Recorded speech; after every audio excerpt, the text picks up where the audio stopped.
So intense energy in collective इसके बारे में आज हम बात करेंगे क्योंकि कलेक्टिव में जो एनर्जी अभी पिक हो रही है that is so much intense. अब देखिए यहाँ पर there is a difference between intense energy and heavy energy. अभी जो एनर्जी चल रही है इंटेंस है और इंटेंस होने की वजह से कुछ ट्विन फ्लेम्स पर इसका इफेक्ट हैवी नजर आ रहा है।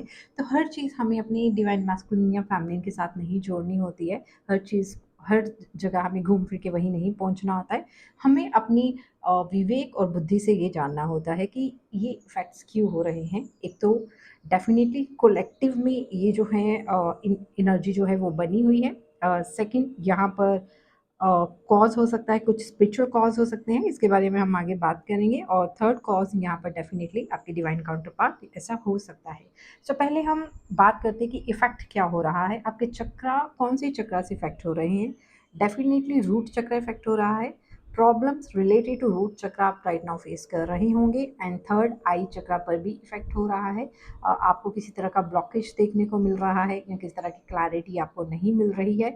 सो थर्ड आपका हार्ट चक्र means you may be feeling purging और हैवीनेस इन योर हार्ट। एक सोल क्राइम की एनर्जी है अभी कलेक्टिव में। सो इसकी वजह से अब यहाँ पे क्या चल रहा है, there is extreme manipulation. Manipulation कैसी चल रही है, आपके कुछ पास्ट ट्रॉमा सर्फेस पे आ रहे हैं, आपके ट्विन से रिलेटेड आपके ट्रॉमा सर्फेस पे आ रहे हैं, या सडनली फिर से आप उसी लूप में आ रहे हैं कि नहीं नहीं ऐसा कैसे हो सकता है, ये जर्नी मुझे क्यों मिली, या मेरे डिवाइन काउंटर पार्ट वो ऐसा कैसे कर सकते हैं, और अगर वो मेरे डिवाइन काउंटर पार्ट है तो क्या वो ऐसा कर सकते हैं, kind of so many multiple questions in your mind. So ये जो है एनर्जी कर रही है। तो आपको इसको रूल आउट करना है कि ऐसा क्यों हो रहा है।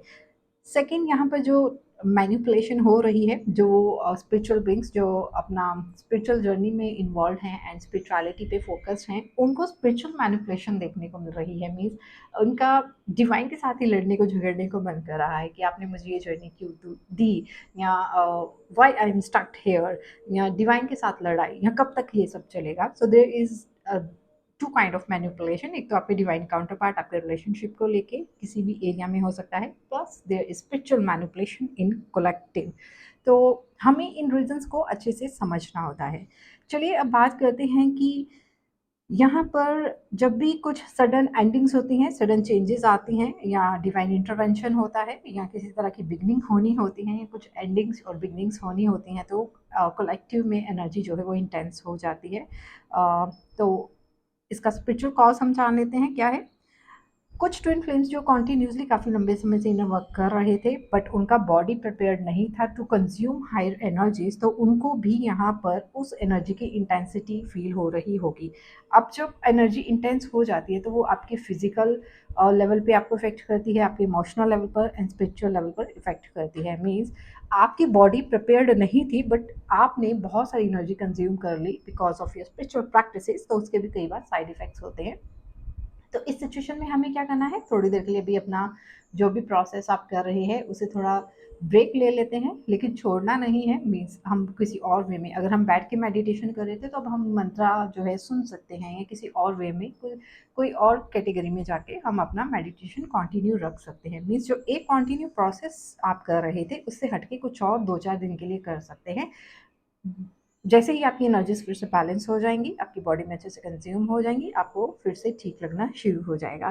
ठीक है, एक तो रीज़न यहाँ पर ये है, इसलिए मैंने आपको बोला था, मैं वो वीडियो भी पिन कर दूंगी कि कुछ अटैक साइकिक अटैक्स हो सकते हैं। अब साइकिक अटैक हमेशा कुछ नेगेटिव एनर्जी के नहीं होते, कुछ हमारे अपने भी होते हैं, अपना माइंड मैनिपुलेशन होता है, अपनी ओवर कंजप्शन होती है। तो there are lot of reasons. तो आपने उसके अकॉर्डिंगली एक तो अपना ऑरा लॉक करना है, एंड 7 चक्रा प्रैक्टिस। अभी अगर आपको लग रहा है कि इंटेंसिटी काफ़ी हाई है तो 1-2 दिन ब्रेक लेके लेकिन उसको फिर से कंटिन्यू कीजिए। वाटर इनटेक का ध्यान रखिए, ग्राउंडिंग कीजिए, बहुत ज़रूरी है। चलिए, सेकंड रीज़न यहाँ पर जो हो सकता है वो है आपके डिवाइन काउंटर पार्ट। एग्जैक्टली आपके डिवाइन काउंटर पार्ट जो है, हो सकता है वो किसी तरह की डिवाइन इंटरवेंशन या किसी तरह का मूड स्विंग्स, या उनके साथ कुछ सिचुएशंस चल रही है, इसलिए आप उनका एनर्जी पिक कर रहे हैं। एंड इसको हम कैसे जान सकते हैं कि अभी तक तो आप ठीक थे, बिल्कुल परफेक्टली ओके थे, you were okay with every kind of situation, her situation से आप ओके थे, लेकिन अभी आप उनकी एनर्जी पिक कर रहे हैं तो उसके इफ़ेक्ट्स आप पर भी आ रहे हैं। थर्ड रीज़न यहाँ पर डेफिनेटली कोलेक्टिव में कुछ ट्विन फ्लेम्स या स्पिरिचुअल बीइंग्स होते हैं जो नए नए इस जर्नी में आते हैं, या हमारा एनवायरनमेंट भी ऐसे अभी चल रहा है। तो उससे रिलेटेड एनर्जीज जो है वो स्पिरिचुअल बीइंग्स जो होते हैं वो सबसे पहले पिक करते हैं। तो कई बार आप कोलेक्टिव की एनर्जी भी पिक करते हैं, तो आप अपना कॉर्ड कट कर सकते हैं, थोड़ी देर के लिए अपने ट्विन के साथ भी कर सकते हैं। ट्विन के साथ परमानेंटली तो नहीं कर सकते हैं, लेकिन you need to set some boundaries.